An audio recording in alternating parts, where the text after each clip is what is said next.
I've been getting a lot of emails, a lot of YouTube comments, people asking how should they proceed with repairing their credit now that the CFPB is gone and or minimized or not in operation. And I tell them the same way that we've always done it with the credit repair shop, and the way that I've explained it in my videos here. I've always talked about our 8-point validation process, and people had wondered, well, what is the 8-point validation process? What is it? Well, it's a specific way that you actually approach debt collectors and original creditors for information that they have shown on your credit reports. In this video, what I'm going to do, my big promise in this video, is that I'm going to go over the information that every debt collector must have to be able to come after you for a debt. Now, the problem that most people have is that you can have all of the information. It's just like an attorney that goes to school. There's plenty of attorneys that go to school and they get law degrees, but there's something that's missing. It's like you're book smart, but there's something that's missing. It's what's missing is that they don't know how to say it to a debt collector, to get their attention, to make them understand what they are actually challenging. There's a certain way that you have to say things. That's what makes the difference. Now, also, now that CFPB is minimized, and we've never utilized the CFPB except for in extreme cases where we just would go back and forth and the debt collection company was just not doing what they were supposed to do, and that was actually getting people ready if they wanted to get evidence to be able to take that debt collector to trial. But even with that being said, when we were sending information to debt collector, to the CFPB, we were also utilizing state agencies.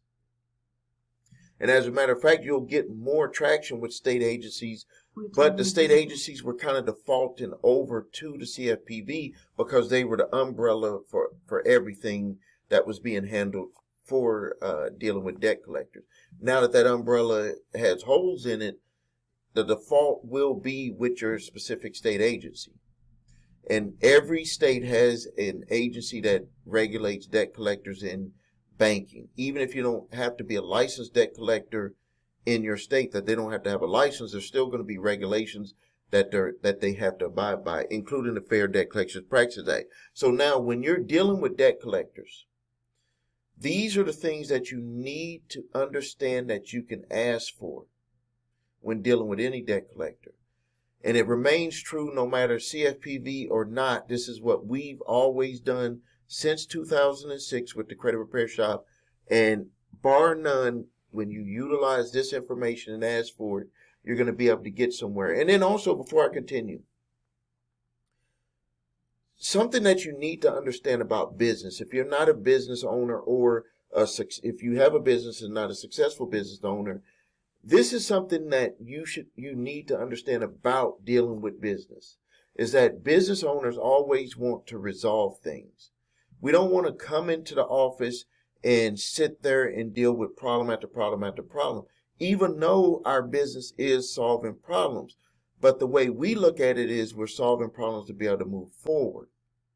And so even when you're dealing with debt collectors or you're dealing with original creditors, if you have in your mind that the overarching goal is for this business that I'm dealing with, if it's a debt collector or the original creditor, is that their mindset is to be able to move forward.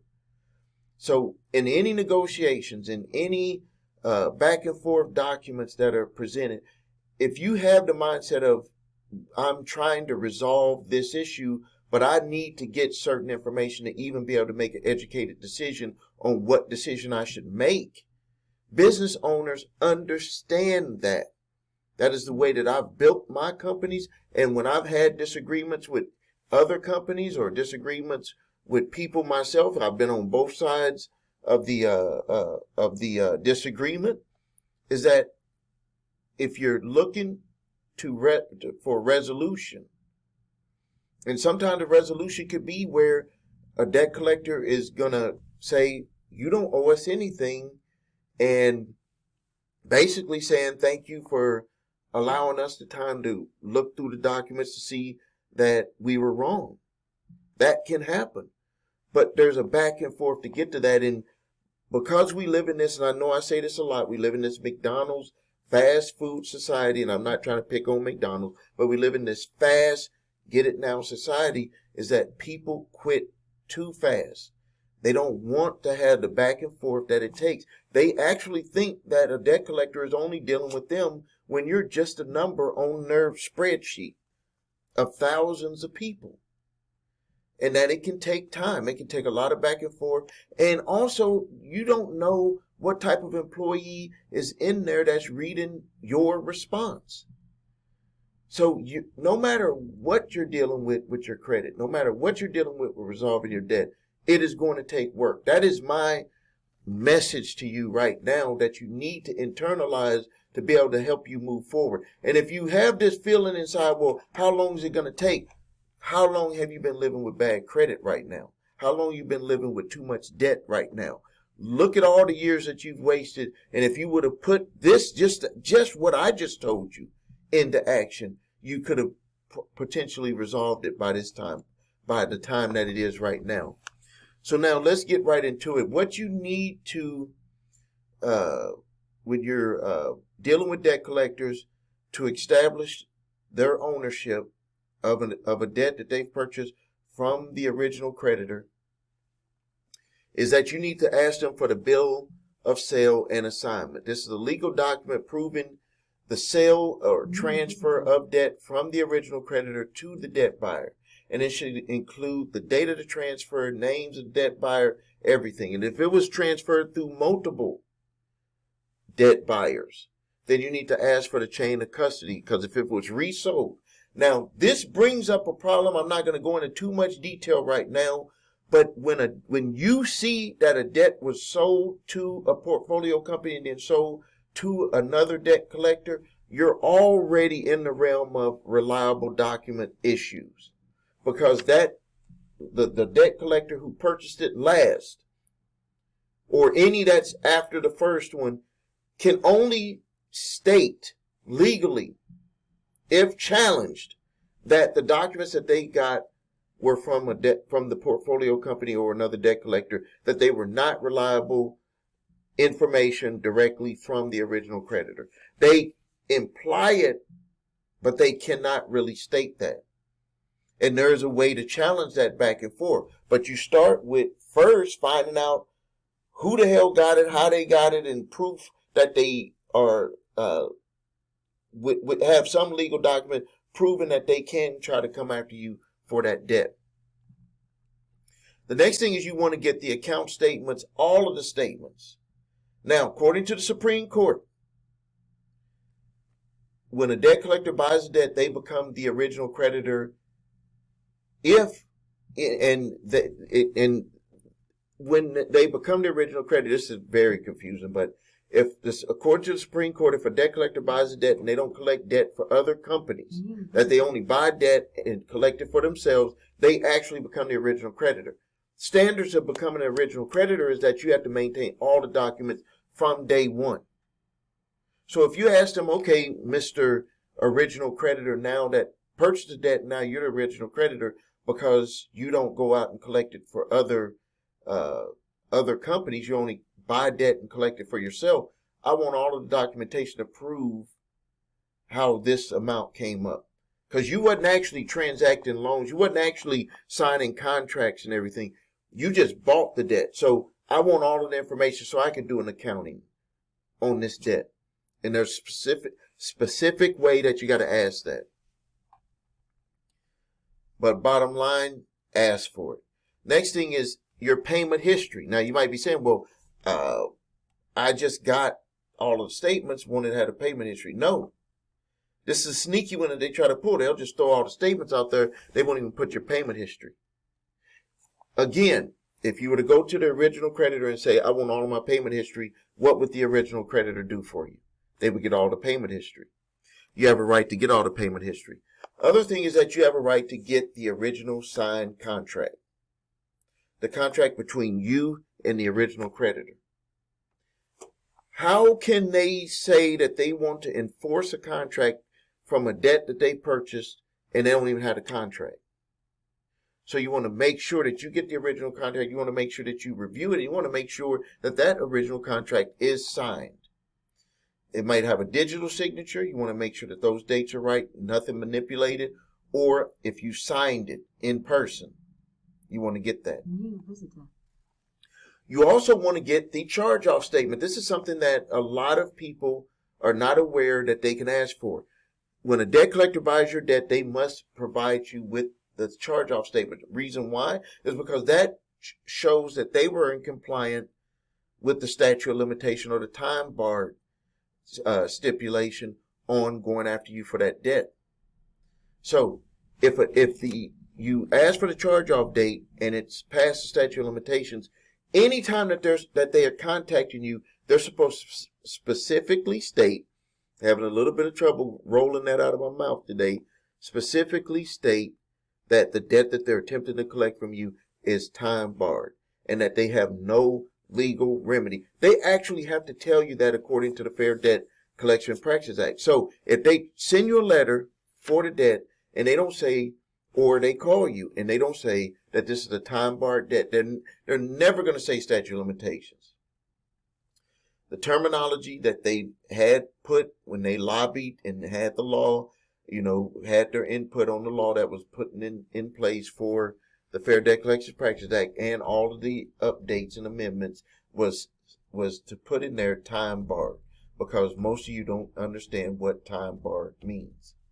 The next thing is itemization of debt, a breakdown of the principal, interest, late fees, and other charges. You might be saying, well, didn't I just get that with the other? This here is your ammunition if they try to take you to court. Also, if you were dealing with one of these predatory lenders, when you look at the interest rate, it could be more than what your state allows them to be able to charge. Now, you might be saying, well, why would an original creditor go after people with an interest rate that is not legal for the state? Happens a lot of times. One that comes to my memory right now was a payday loan, where in our state you can charge upwards of 2,000% on a payday loan.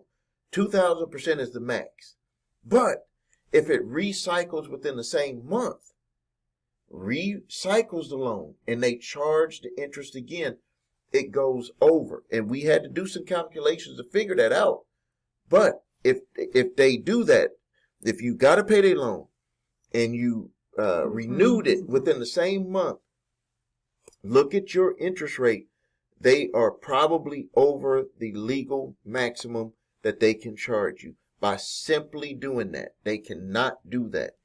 So that's just one example. Other examples have been with some of these fintech lenders or these quick money lenders, these merchant capital advance lenders. All of these you got to watch out for.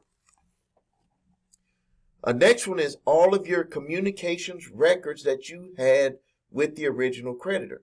This is one of the sneakiest things that debt collectors will do when they start to sue people, and they will have productions and admissions interrogatories that they want people to fill out.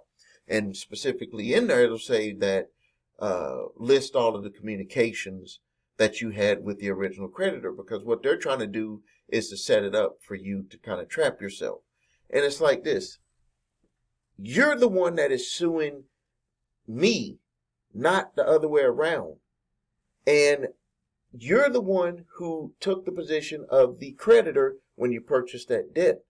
You're the one that is supposed to maintain all communications records. You're the one that I'm going to ask for all communications records from the original creditor. You have to supply that. It is not the other way around. I'm not the one sitting there recording calls. You're recording calls and the original creditor is recording calls. They would have any disputes. Also, because you're suing me 3, 4 years, depending on the statute of limitations, you're suing me a year or 2 or 3 years out from when that debt charged off. I don't remember any of that information. but I know that I did have disputes, and I would like for you to turn over all of that information to me. So you have a right to get all communications records that you had with the original creditor. The next thing that you have a right to get is the terms and conditions of your original account with the original creditor. In those terms and conditions, there could be all types of things. We've seen in there, in some of the terms and conditions, that the original creditor stated that they would never sell the debt to a debt collector. Yes, it's been in there before. Or if they've ever assigned it, that they would notify you in advance that they assigned it, well, that they sold and assigned it to a debt collector, that they would notify you in advance. It can be buried in that small print. One that comes to mind is Credit One Bank. Specifically, in Credit One Bank's sale of, when they sell their debt, their bill of sale, it states in there that the debt collector cannot, who buys the debt, cannot sell it to another debt collector. But it's like sitting there, and if you don't know to read that, you don't know that information is important to you to be able to stop that debt collector from coming after you. You wouldn't even know. But that's written in there. That's part of their conditions on when they sell debt.